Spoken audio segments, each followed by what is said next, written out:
और इस बीच आपको दिखाते हैं कांग्रेस सांसद मनीष तिवारी ने लोकसभा में क्या कुछ कहा। मैं इसलिए उठा रहा हूं क्योंकि विदेश मंत्री ने दोपहर को उसके ऊपर बयान देना है, तो हमारी जो चिंताएं हैं उनको भी अपने संज्ञान में ले लेंगे जब वो बयान देंगे। तो मैं 2-3 बातें आपके समक्ष रखना चाहता हूं। बांग्लादेश से अध्यक्ष जी भारत का एक विशेष रिश्ता रहा है। 1971 में बांग्लादेश की संरचना में भारत ने एक विशेष भूमिका निभाई थी, जिससे जो दक्षिण एशिया का भौगोलिक मैप है वो 1947 के बाद एक बार फिर से बदला था।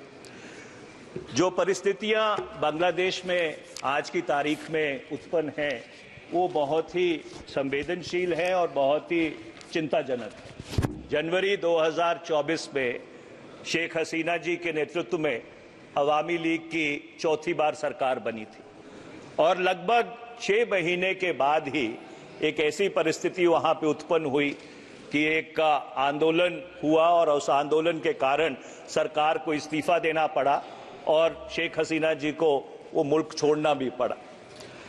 मैं अध्यक्ष जी आपके माध्यम से सरकार के संज्ञान में ये बात लाना चाहता हूं कि सिर्फ बांग्लादेश ही नहीं है, पिछले 3-4 वर्ष में दक्षिण एशिया के कई ऐसे मुल्क हैं जहां पे राजनीतिक अस्थिरता काबिज रही है। चाहे म्यांमार हो, चाहे श्रीलंका हो, चाहे मालदीव्स हो, और पाकिस्तान में भी जो फौज का वर्चस्व है वो सिविलियन सरकार के ऊपर बढ़ता जा रहा है। चीन का हस्तक्षेप भी वेस्टर्न इंडियन ओशन में पिछले कई वर्षों में बढ़ा है और इसलिए मैं सरकार से ये जानना चाहता हूं, क्योंकि भारत दक्षिण एशिया का सबसे प्रमुख मुल्क है और दक्षिण एशिया में अगर अस्थिरता होती है उसका सीधा सीधा असर भारत पे पड़ता है और सबसे ज्यादा प्रभाव भारत पे पड़ता है।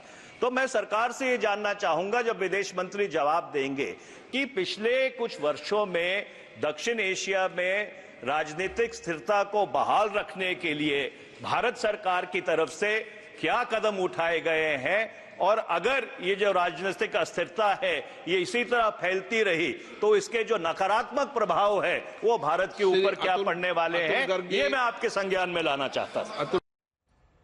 पड़ोसी मुल्क बांग्लादेश में फैली अस्थिरता को लेकर सियासत जारी है। बांग्लादेश को लेकर आरोप प्रत्यारोप का दौर भी चल रहा है। सुनिए। जो लोकतंत्र का मुखौटा लगाकर अपनी तानाशाही देश में चलाते हैं, लोगों की भावना, लोगों का स्वातंत्र, लोकतंत्र कुचल देते हैं, जो विरोधी होते हैं अपने उनको जेल में डालते हैं या ख़त्म कर देते हैं। तो यही शेख हसीना बांग्लादेश में कर रही थी, तो जनता ने उनको भगाया है। मैं ईश्वर से प्रार्थना करता हूँ कि ये जो बांग्लादेश में हुआ है उससे हमारे देश के जो सत्ता